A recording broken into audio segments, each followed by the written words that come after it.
Dari angka 757,8 triliun itu dipotong 335 triliun untuk MBIK.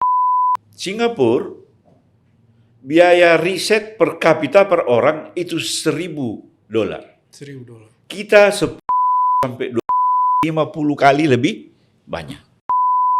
Mutu pendidikan dan keseriusan para dosen tadi kan lebih maksimal ya Pak ya? Iya, nampaknya bangsa kita ini bukan bangsa yang menghargai guru, Pak. Nah itu dia. Bukan bangsa yang menghargai guru.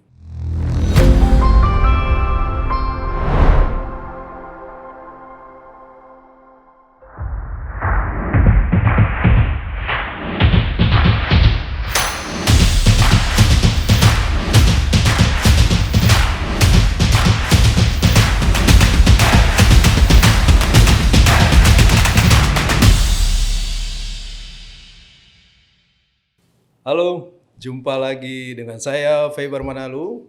Di kesempatan kali ini acara Sang Mantan Podcast sedikit lebih serius karena kita akan membahas banyak hal yang berhubungan dengan dunia pendidikan di tanah air pada khususnya.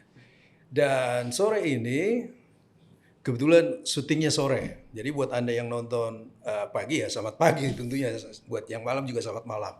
Namun saat ini kita tapingnya sore, saya kehadiran Dr. Insinyur Mangasi Panjaitan ME CRMP. Nanti saya tanya ini apa kepanjangan dari gelar ini. Beliau adalah mantan rektor Universitas Emputan Tular. Selamat sore Pak. Selamat sore Pak Peper. Sehat? Sejahtera? Puji Tuhan. Puji Alhamdulillah Tuhan, sehat. Nah, kita mau berbincang masalah dunia pendidikan. Tentu saja saya panggil Anda lah ya, Anda rektor yang mulia gitu ya. Anda kan sudah cukup berpengalaman di dunia pendidikan. Berapa lama menjadi rektor di Emputan Tular? Dan tentu saya sebelumnya sempat jadi dosen. Kalau dosen sih sudah lama ya, Pak Peper. Bahkan sewaktu mahasiswa, semester 3 saya sudah mengajar. Tepatnya di Universitas di Pakuan Bogor. Pakuan Bogor. Ya, saya mengajar di Fakultas Teknik. Waktu itu saya semester 3. Ya, jadi kalau dihitung sejak itu sampai sehari ini, semester 3 itu 83. Berarti udah 43 tahun. Ya. Saya masih berumur. Lanjut. Ya, saya sudah kenyang lah dalam dunia pendidikan ini. Asam manisnya saya sudah rasakan. Ya. Sebelumnya juga saya pernah ngajar di Universitas Dharma Wangsa di Medan. Oh, sempat juga. Pernah. Terus mengajar di Universitas Patimura di Ambon. Oh iya. Ya, kemudian di beberapa kampus di Jakarta, seperti Universitas Trisakti. Kemudian Prastia Mulia, Quick and Gi Business School, kemudian Kalbis Institute. Sebentar. Dan kebanyakan swasta. Di negeri pernah juga? Negeri waktu di Ambon saja. Di Ambon saja. Universitas Patimura itu Ambon. Nah, negeri Pak. Kenapa saya tanya itu? Saya mau minta semacam ini dari Pak Rektor ini, mantan rektor lah ya. Apa sih perbedaan utamanya gitu, universitas swasta dan negeri gitu? Oh, perbedaannya besar sekali. Kalau negeri, infrastruktur, gedung, gaji dosen, itu semua dibayarin negara. Dibayar oleh negara. Biaya penelitian dibayar negara. Tapi mahasiswa dibayar?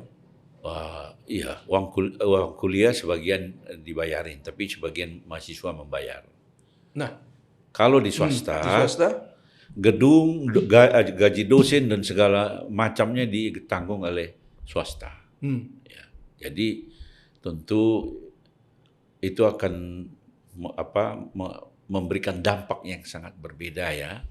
Nanti bagaimana kualitas universitas negeri dengan universitas swasta. Ya tentu saja yang didanai, ya, kita kan punya anggaran dari negara untuk pendidikan ya. Tapi untuk pendidikan di perguruan tinggi negeri, swasta enggak ya. Swasta enggak.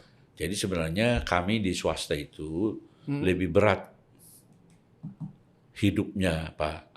Karena semuanya kami cari sendiri. Ya, karena yang paling susah itu kan mencari uang. Bagaimana kita mencari uang membayar gaji dosen, membangun gedung, kemudian melengkapi infrastruktur seperti komputer dan lain-lain laboratoriumnya. Itu tantangan di swasta, Pak. Namun apa istilahnya kurikulum ya? Kurikulum sama. Kurikulum sama. Kurikulum Itu negeri dari itu biasanya nanti pemerintah yang menetapkan, menentukan. ya. Kita swasta mengikuti bisa lebih. Bisa lebih, Tapi tidak tidak bisa kurang dari apa yang ditetapkan oleh pemerintah. Artinya tidak ada sebenarnya yang membedakan. Maksudnya gini, kalau setelah mereka lulus, kalau siswanya sama-sama belajarnya sama seperti itu, sebenarnya kualitas tidak ada yang. Ya tentu saja beda, Pak. Hmm? Karena infrastrukturnya beda, laboratoriumnya beda, kemudian gaji dosennya beda. Mana yang lebih hebat? Ya umumnya Swasta. bukan negeri, Pak. Negeri, ya. Di swasta itu banyak dosen swasta yang gajinya di bawah UMR, Pak. Bahkan dari rilis data terakhir, rata-rata rata-rata gaji dosen di Indonesia itu 3,6 juta. Itu artinya kalau kita rata-ratakan gaji di PTN dengan PTS. Belum lagi kalau kita bicara di PTS. PTS itu nanti teman-teman semua bisa ngecek lah di medsos rata-rata gaji dosen PTS berapa. Banyak yang digaji di bawah UMR. Tidak fair lah kita berharap kepada orang-orang seperti itu akan mampu memberikan transfer ilmu yang baik. Wow. Itu tidak fair, ya. Karena mereka harus meluangkan waktu mencari uang untuk menutupi kebutuhan, ya. Padahal pada umumnya kan dosen itu kan minimum S2. Nah, idealnya menurut Bapak berapa lah yang harga penghormatan negara terhadap mereka? Ya janganlah, UMR pun nggak cukup, ya. Mungkin 3 kali UMR lah, ya. Nanti dalam perbincangan selanjutnya nanti bisa saya tunjukkan perbandingan gaji dosen di Indonesia dengan di Malaysia dan beberapa negara yang lain, ya. Jangan kaget nanti, Pak, ya. Jangan kaget, Bapak, siap-siap aja. Artinya kalau banyak lulusan kampus, gimana ya bahasanya ya? Maaf gitu, mereka tidak bisa mampu bersaing gitu di kehidupan nyata gitu untuk mencari pekerjaan. Apa karena faktor keilmuan yang dimiliki memang tidak mumpuni? Iya, dalam dunia yang sangat kompetitif, tentu kompetensinya yang jadi faktor utama. Ya, jadi dalam dunia global yang saat ini, dalam dunia kerja siapa bisa masuk kan itu bertarung, ya, itu bertarung. Ya, kompetensi yang dimiliki kan tentunya lahir dari kampus dong. Ya, kampus. Jadi gini, kampus itu kan begini, Pak. Ada akreditasinya A, B, C, gitu ya. Tentu kampus yang akreditasi A tentu agak sulit lah bertanding dengan akreditasi A. Nah, umumnya swasta ini akreditasinya B dan C. Kalau hari ini namanya kalau B itu baik sekali, kalau C itu cukup, ya. Kalau A itu unggul, ya. Jadi barangkali universitas swasta yang memiliki akreditasi unggul di Indonesia ini mungkin kurang lebih hanya 20, Pak.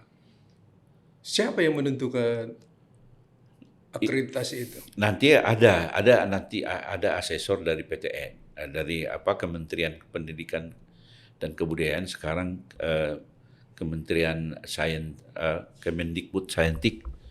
Nanti dari sana yang diturunkan untuk melakukan akreditasi, ya. Kembali ke pengalaman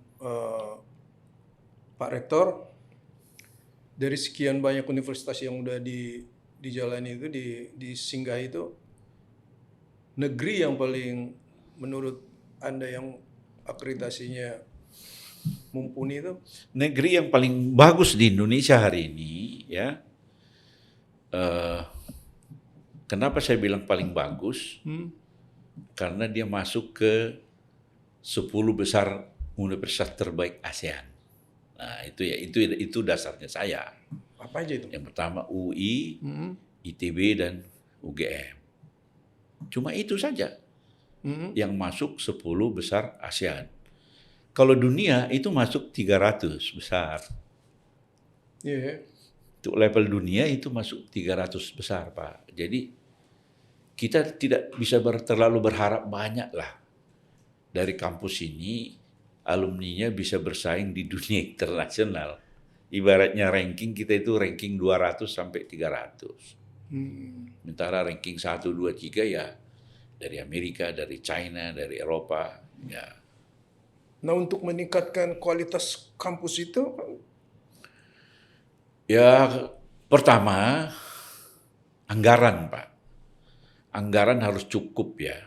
Ya, kemudian infrastruktur, laboratorium, perpustakaan ya, itu harus betul-betul terpenuhi. nah ini yang mau saya tanyakan, Pak. Anggaran pendidikan kita, kalau nggak salah itu 500 sampai 700 triliun, Pak, per tahun, Pak. Ya, tahun 2026 Heeh. anggaran pendidikan APBN untuk pendidikan kita itu sekitar 757,8 triliun. Itu sama dengan 20% dari APBN kita. Nah, dana sebesar itu apa enggak tidak cukup untuk meningkatkan seperti yang tadi fasilitas-fasilitasnya di tingkat. Nah, kalau saya bilang cukup, oke, sebelum saya jawab cukup atau enggak, dari angka 757,8 triliun itu dipotong 335 triliun untuk MBG. Nah, ini dia nih muncul lagi. Sehingga itu artinya dana pendidikan kita dari APBN itu dipotong 40% untuk MBG. 300 triliun. 335 triliun. Pertanyaan saya, apa hubungannya makan sama dinas pendidikan, Pak? Iya, kalau dihubung-hubungkan sih bisa aja, Pak. Cuma relevansinya di mana ya. Jadi dengan anggaran 757 triliun itu pun sebenarnya itu tidak terlalu besar untuk jumlah pendidikan yang begitu besar di Indonesia, ya. Karena apa? 757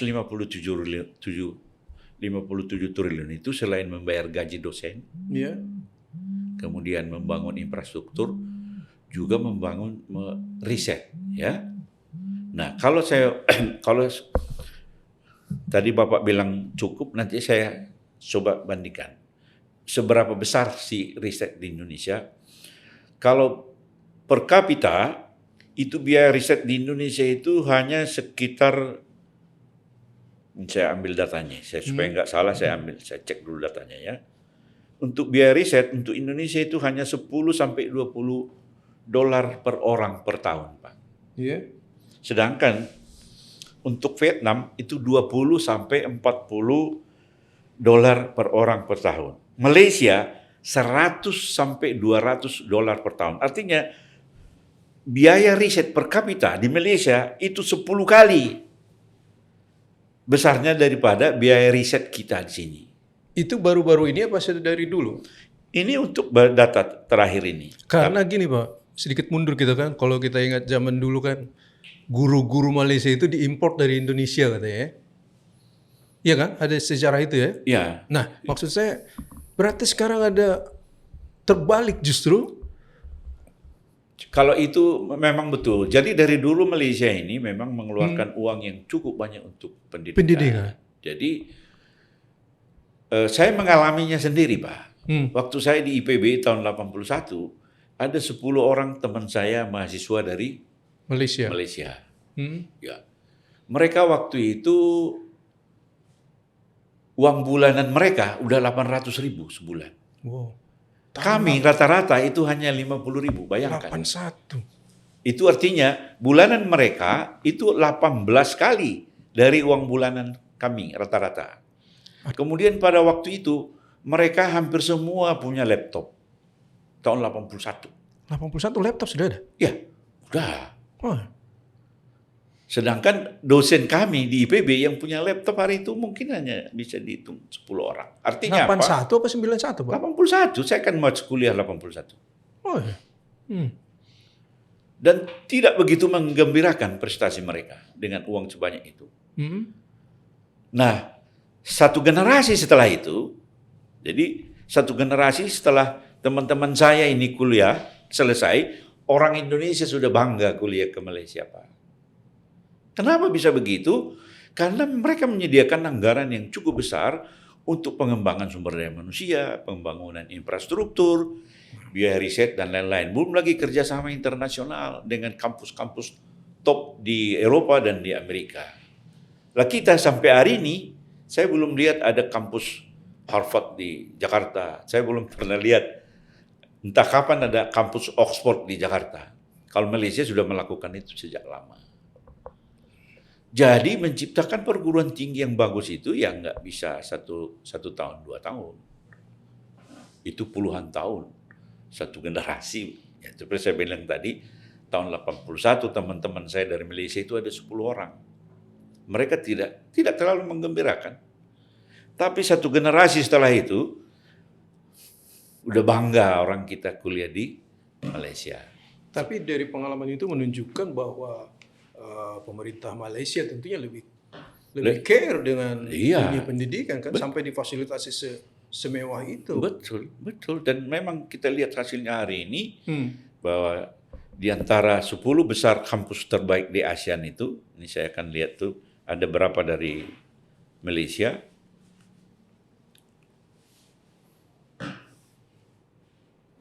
Nah nih, dari Malaysia itu ada ranking pertama itu Singapura ya.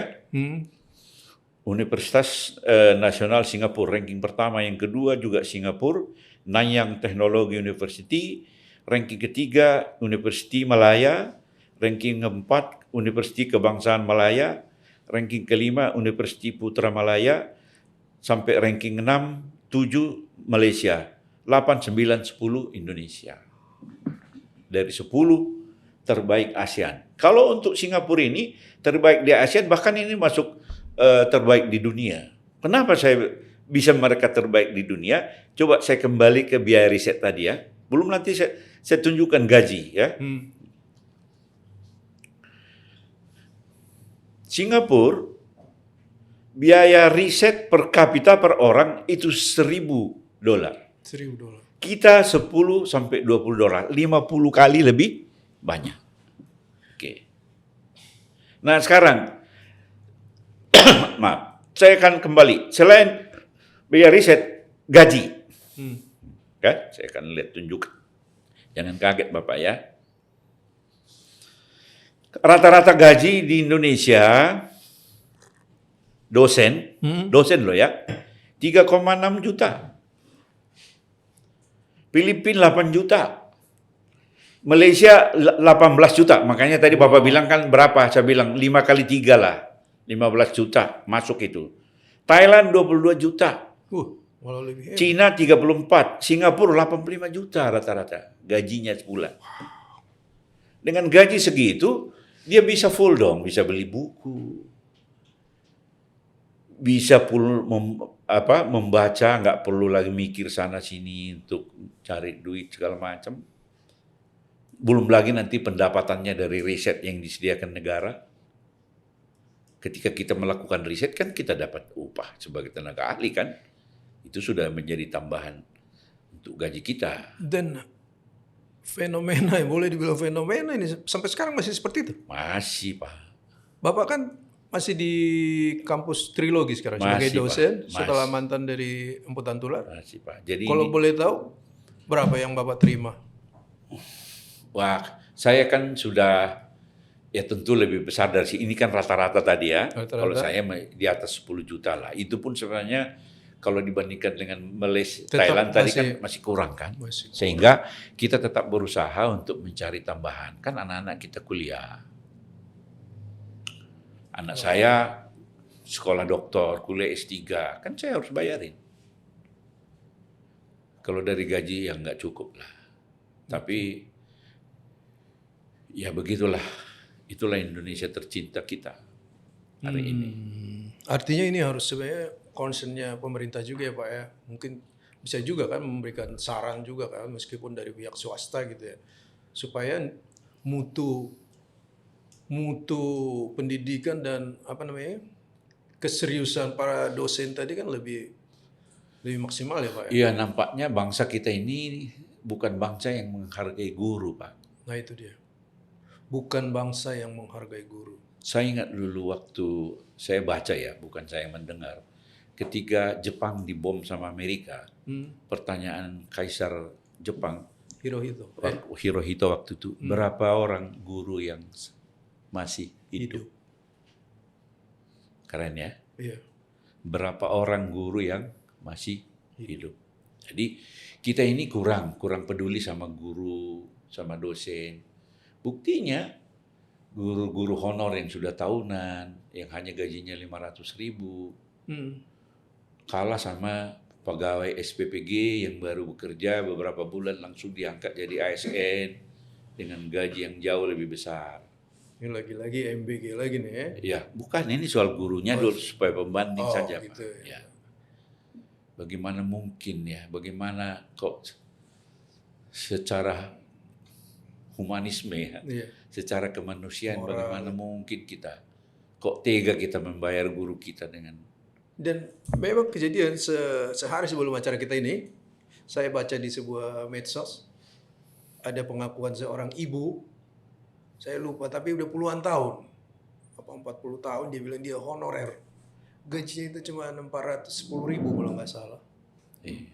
Saya mikir begini, oh iya persis seperti yang Bapak bilang tadi, tiba-tiba ada yang komen, kok bisa ya negara setega itu sementara pegawai SPPG yang Bapak bilang mereka langsung diangkat dan menjadi bagian dari istilahnya yang mendapat gaji lebih besar dari anggaran negara. Memang tidak adil ya Pak ya.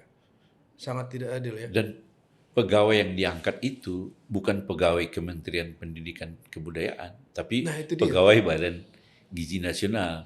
Tetapi Ya. ngambil Ngambil uang dari uang dari dana pendidikan. Ini kan Belum lagi kalau kita lihat kinerjanya BGN seperti apa ya, yang sampai sudah ketangkap kepala ketuanya dan wakilnya, ya seperti apa itu ya. aduh. Ini penonton di rumah kepancing juga nih nantinya. Tapi memang belakangan gitu ya Pak. Apapun yang kita bahas gitu ya. Selalu bahkan tadi sebelum acara kita Pak. Ada persoalan masalah laptop Pak. Memang agak sulit hari ini Pak mencari Jatuhnya ke MBG juga maksud saya. Pak. Gimana menurut Pak Rektor? Iya, jadi Apa ini begini. fenomena apa ini? Sebelum saya menjawab itu, agak sulit memang kita hari ini untuk mencari sektor subsektor mana yang baik. Bapak bisa nggak misalnya kasih saya, ada Pak sektor ini baik. Setelah cari-cari nggak ada ya. Sektor pendidikan, sektor hukum, sektor industri, sektor nggak ada yang kinerjanya menggembirakan, menghibur sedikit pun. Memang sangat sangat mengenaskan memang. Tapi ada sisi positif Pak, saya harus sampaikan. Iya. Di ketika gaji dosen di Indonesia, biaya penelitian di Indonesia yang saya sampaikan tadi, 3 kampus terbaik kita masih bisa masuk 10 besar ASEAN. Ya.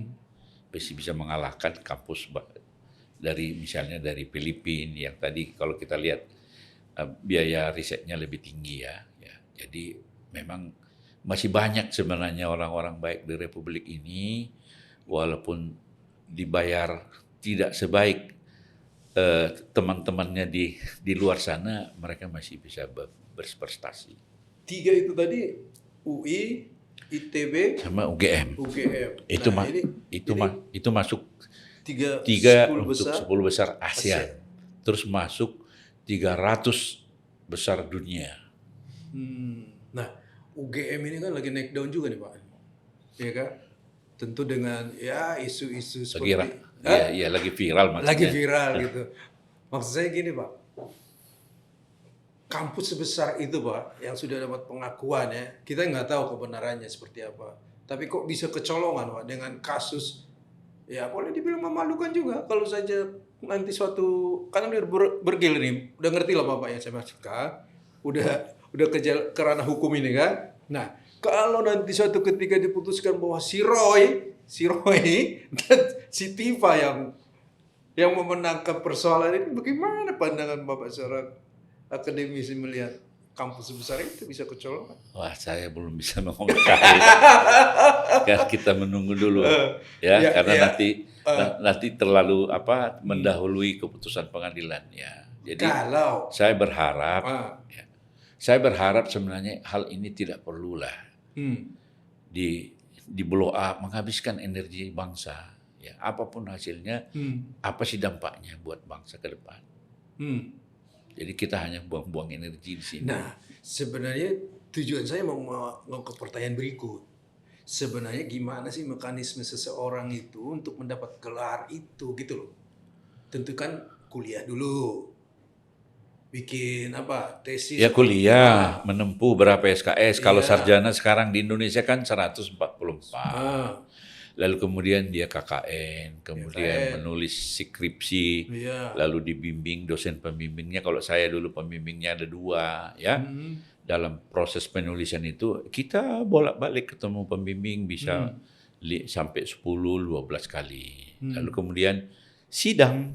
Sidang. Nanti ada lagi sidang kolokium bersama teman-teman. Nanti ada sidang skripsi, lalu nanti kita dinyatakan lulus atau enggak. Tapi pada umumnya selalu ada perbaikan, namanya juga masih muda ya, masih skripsi, biasanya ada perbaikan yang perbaikan yang mendasar, ada yang minor ya, tapi prosesnya seperti itu ya. Nanti kalau kita sudah perbaikan, nanti kita serahkan lagi ke dosen, dia periksa, oh sudah betul, baru dia ACC, dia tanda tangan, diserahkan ke kampus, ke perpustakaan, kemudian dengan segala perlengkapannya, termasuk melunasi uang kuliah, kemudian pinjaman buku di perpustakaan sudah beres dan segala macam, barulah kita nanti diterbitkan ijazah. Artinya kalau sudah melakukan hal-hal seperti tadi, mekanisme tadi, pasti sih mahasiswa akan mendapatkan gelar itu. Pasti. Karena kalau tidak terpenuhi nilainya misalnya 138, karena skripsi kan 6, jadi 144. 138 ini juga sudah harus lulus kan. Paling tidak nilainya 2,0 kan. Kalau zaman saya gitu Pak, minimum nilainya 2,0 baru bisa menulis skripsi. Dan skripsinya lulus bisa dapat A atau dapat B ya. Ya. Nah mungkin kita di akhir-akhir ini Pak Rektor, Pak mantan Rektor. Semestinya sih masih banyak yang bisa kita bahas dan gali ya. Ya nggak habis-habisnya kalau membahas pendidikan Pak. Betul. Nggak habis-habisnya, tapi yang penting intinya yang sudah kita sampaikan tadi ya. Nah, cuman ada sedikit. Setelah mereka lulus, banyak saya temukan. Bahkan tadi malam sebelum saya ke sini, saya melakukan survei kecil-kecilan. Dari sekelompok anak muda yang nongkrong di tongkrongan ini, hampir 50% mereka lulusan kampus atau sarjana, tapi sampai detik ini belum punya kerjaan, Pak. Apa ini yang terjadi? Boro-boro yang sekolahan ini dapat kerja, sementara yang ini aja nggak bisa menemukan pekerjaan, Pak. Kira-kira dari sisi Bapak? Memang faktanya seperti itu Pak ya. Jadi bahkan pernah beberapa waktu yang lalu 1 dari 3 sarjana Indonesia S1 itu jadi Grab atau Gojek Pak. 1 dari 3. 1 dari 3. Ya. Nah itu kalau itu masih lumayan, artinya dia masih bisa punya penghasilan. Gimana yang lain ya? Karena untuk menjadi driver Gojek atau Grab kan butuh modal juga ya. Sepeda motor hari ini 20-30 juta kan, itu butuh modal. Tapi di luar itu masih banyak ya, dan nggak tahu mau ngapain. Jadi sebenarnya begini Pak, bukan kesalahan anak-anak itu juga. Kita itu dalam mendidik anak-anak itu paradigmanya mungkin harus dirubah, Pak. Ya. Kita mendidik anak-anak itu untuk menjadi karyawan. Dan kesalahan kita di rumah. Kalau kita berjumpa dengan sanak saudara atau ketemu dengan mau kerja di mana? Atau anakmu kerja di mana? Jadi mindset kita di rumah memang seperti itu. Kita menciptakan anak-anak ini menjadi karyawan. Mestinya enggak. Kita harus menciptakan mereka menjadi entrepreneur, ya, wirausahaan. Kita secara bersama-sama, tidak hanya kampus sendirian tidak bisa menciptakan entrepreneur. Harus dimulai dari rumah. Ya.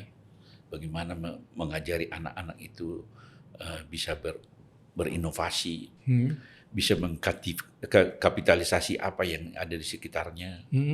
Jadi tidak selalu berharap menjadi karyawan. Ya, hari ini memang susah karena industri juga sekarang mandek kan. Pabrik-pabrik banyak tutup sejak COVID sampai hari ini. Saya kira belum sepenuhnya kita pulih kembali ke masa sebelum COVID. Ya, banyak industri-industri yang tutup, pindah dari Indonesia ke negara lain, ke Vietnam. Ya, kemudian pariwisata kita juga belum sepenuhnya berkembang. Ya, dan banyak hal lain ya. Jadi memang ini menjadi beban juga bagi pemerintah untuk menciptakan lapangan kerja. Tapi pemerintah bisa apa? Kekuatan mereka juga terbatas. Sebenarnya kekuatan yang paling besar itu ya kita di masyarakat. Bagaimana anak-anak itu misalnya bisa menciptakan lapangan kerja sendiri dengan keterampilannya yang ada. Ya. Nah, ini juga menyangkut nanti prodi-prodi yang harus kita siapkan ke depan. Bagaimana membuat prodi program studi maksud saya. Bagaimana membuat program studi yang menciptakan anak-anak bisa siap kerja. Menjadi bengkel, misalnya membuat kerajinan, mengolah sumber daya apa yang ada di sekeliling. Banyak sebenarnya sumber daya kita. Dan itu tidak masalah kalau mereka lulusan kampus untuk melakukan itu kan sebenarnya kan? Nggak apa-apa, memang harus tugas kampus sebenarnya untuk mendidik anak-anak menjadi wirausaha, bukan menjadi karyawan. Seringkali berpendapat, ngapain kau kuliah, kerja cuma jadi tukang pengrajin aja katanya. Padahal tidak kan? Ya nanti kuliahnya nanti di di sekolah vokasi mungkin. Ya. Jadi bukan di universitas, jadi sekolah vokasi. Ya diploma lah. Mungkin kita perbanyak diploma yang siap bekerja. Langsung bekerja. Yang ketika kuliah nanti prakteknya 70%, teorinya 30%. Jadi tidak seperti hari ini lebih banyak teori ya. Lebih banyak teori. Nanti karena terlalu banyak teori prakteknya agak kurang. Padahal nanti di lapangan orang kan tidak bertanya apa ijazahmu, apa gelarmu, tapi kau bisa bikin apa. Atau kalau lagi wawancara ditanya, kenapa mesti saya terima kau jadi karyawan saya? Kenapa? Jelaskan. Apa yang bisa kau kontribusikan ke perusahaan saya, kan gitu pertanyaannya. Mana ijazahmu? Enggak, bukan begitu lagi sekarang pertanyaan. Gitu ya. Tapi kamu bisa apa? Apa kontribusi yang bisa kamu berikan untuk perusahaan saya? Karena banyak. Nah, jadi anak-anak ini harus betul-betul dibekali dengan skill. Jadi tidak cukup dengan ijazah. Ijazah itu hanya bukti bahwa dia sudah lulus di level tertentu. Tapi tidak menjamin dia punya skill untuk melakukan A, B, C, D. Artinya kalau dari zaman ke zaman kan kita menerima ada lowongan kerja, menerima lulusan S1, S2 gitu. Saat ini udah nggak terlalu ini sebenarnya. Bisa dirubah nggak? Bisa menerima yang punya skill ini. Ya, bisa seperti itu, artinya menerima S1. Nanti ketika interview siapa pemenangnya yang punya skill itu. Kalau ijazah ini kan ijazah sarjana ekonomi UI. Apa bedanya dengan sarjana ekonomi trilogi misalnya? Kan sama. Yang membedakan adalah skillnya. Jadi bisa jadi sarjana ekonomi dari kampus yang tidak terkenal malah diterima. Karena mungkin mereka sana banyak praktek gitu. Ya karena skillnya bagus. Ya, karena saya ingat dulu pernah heboh ya dunia kerja ketika Google mencari tenaga kerja yang tidak mencari ijazah. Tapi kamu bisa apa? Wah, sempat rame waktu itu. Itu menggoncangkan dunia pendidikan. Ya, dia tidak ditanya ijazah S1, S2, S3. Kau bisa apa? Perusahaan Google loh, level dunia. Wah, itu membuat kita sadar bahwa memang ijazah itu hanya bukti bahwa dia telah melampaui pendidikan itu, tapi bukan bukti bahwa dia bisa melakukan ini dan itu. Hari ini itu yang penting. Kamu bisa bikin apa? Kontribusi apa yang bisa kamu berikan untuk saya dan perusahaan saya? Kalau itu bisa dijawab, saya kira akan diterima. Tapi berapa orang lah yang bisa menjawab bisa, yang bisa memenuhi itu? Ya, yang nggak bisa memenuhi itu tuh antrilah. Tapi juga jangan terlalu berharap menjadi karyawan. Carilah apa sesuatu di luar sana yang bisa memberikan nilai tambah bagi dirimu dan bagi masyarakat. Ya, banyak misalnya mengolah keripik, mengolah pisang, mengolah semacam-macam tanaman kita, atau mengolah sumber daya alam, apa misalnya yang di sekeliling kita. Itu yang memang harus lebih dikedepankan. Kalau enggak mubazir, Pak. Kita menghabiskan ratusan juta untuk mencetak sarjana, tapi dia tidak bisa mengembalikan ratusan juta itu. Itu kan investasi sebenarnya. Pendidikan itu investasi. Yeah. Kalau itu nggak bisa kembali modal, nanti lama-lama juga orang akan malas. Ya sudahlah, nggak usah kuliah saja. Dan memang betul, akhirnya sekolah keterampilan saja. Betul, logika itu betul. Kalau memang sarjana itu tidak menjanjikan lagi, ya pasti orang akan beralih. Ya ini menjadi PR buat kita semua. Ya saya juga sebagai orang tua kan selalu mendidik itu ke anak-anak saya. Tapi itu pun tidak mudah karena masyarakat kita secara umum masih orientasi menjadi karyawan. Pertanyaannya, kalau mau lulus mau jadi apa? Mau kerja di mana? Itu pertanyaan nggak salah, tapi sudah nggak tepat lagi hari ini. Kita ketemu ponakan, kau udah lulus, mau kerja di mana kau? Mau bikin apa kau? Mestinya begitu. Mestinya begitu. Mau buka usaha apa kau? Mestinya begitu. Pertanyaan itu enggak salah sih, cuma udah nggak tepat lagi hari ini. Iya, masanya sudah. Iya, saya kira seperti itu, Pak. Oke, Pak.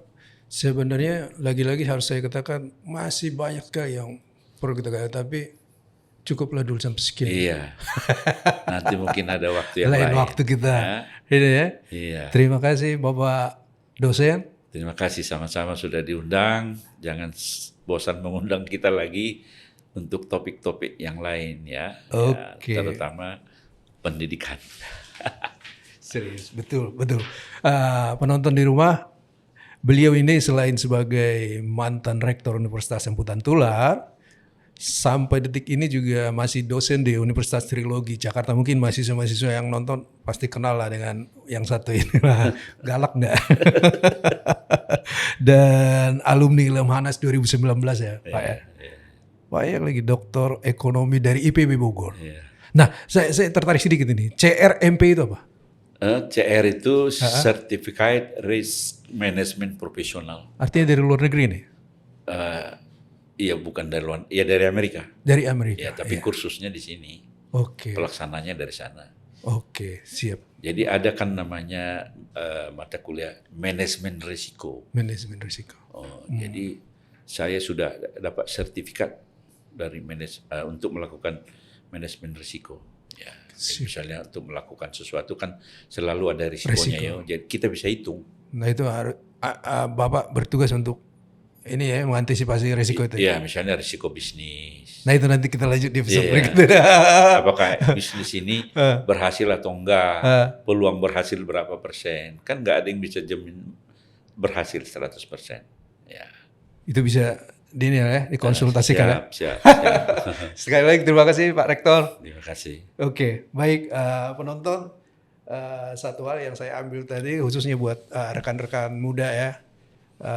Boleh saja mengejar ilmu setinggi-tingginya di dunia kampus contohnya, tetapi lebih penting lagi kalau Anda berpikir untuk meningkatkan skill dan menjadi entrepreneur sejati. Mantap. Sampai ketemu sang mantan. Aduh. kasih.